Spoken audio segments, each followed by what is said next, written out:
L'ornement, selon l'endroit où il se situe, le tempo, le caractère, la tonalité, voilà, l'ambiance générale, ça va vous donner en fait beaucoup d'indices pour la manière de le jouer, la vitesse, très important.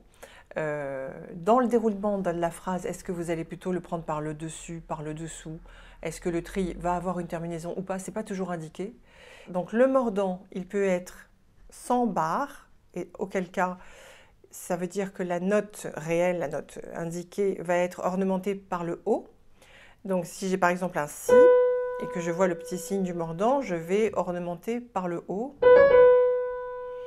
Donc je joue une note au-dessus. Je veux être absolument certaine que mon mordant va bien sortir et qu'il soit précis. La première chose à penser dans votre doigté, c'est de changer de doigt sur la note qui répète. Ça veut dire par exemple, si je joue si, la si, si je mets 3, 2, 3, je sollicite mon troisième doigt assez rapidement, 2 fois de suite. Bon, donc là, ça va à peu près, je ne suis pas trop rapide.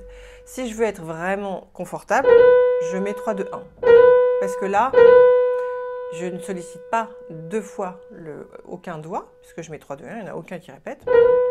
Et ça me permet d'être sûr finalement que, qu'importe le piano sur lequel je vais tomber, ça va sortir. Alors, ça c'est le mordant simple. Le doigté des trilles, c'est quelque chose de très personnel. Bon, il y a quand même des doigtés qui marchent plus ou moins bien chez tout le monde, on va dire. C'est 3-1. 3-1, pourquoi? Parce qu'en fait, il vous permet d'utiliser un peu de rotation de la main. C'est un doigté qui est assez détendant. Moi, j'aime beaucoup 4-2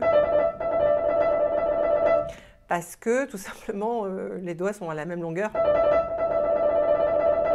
Mais j'ai du mal, alors ça c'est personnel, j'ai du mal à trier lentement avec 4-2.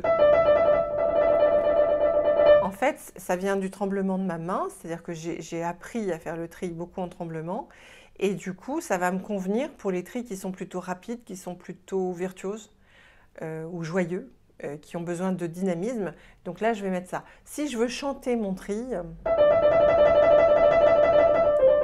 je vais avoir beaucoup moins de difficultés à maîtriser ma vitesse avec 3-1. Et parfois, on va aussi pousser le bouchon et mettre 3-1-2-1.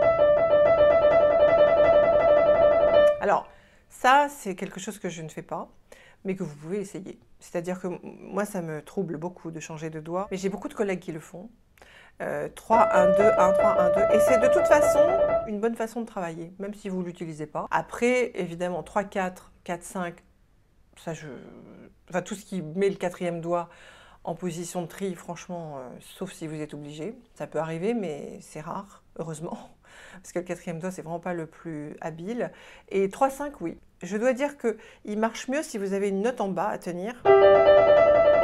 Si vous le faites tout seul, il est un petit peu déstabilisant. 3-1 est beaucoup plus indiqué dans ces cas-là, si vous avez le choix.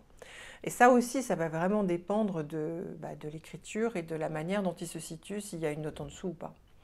Bonjour, merci, bonjour Bonjour, à tous, merci pour ce cours très intéressant. Et je voulais merci. vous poser une question parce que j'ai travaillé quelques pièces de Jean-Philippe Rameau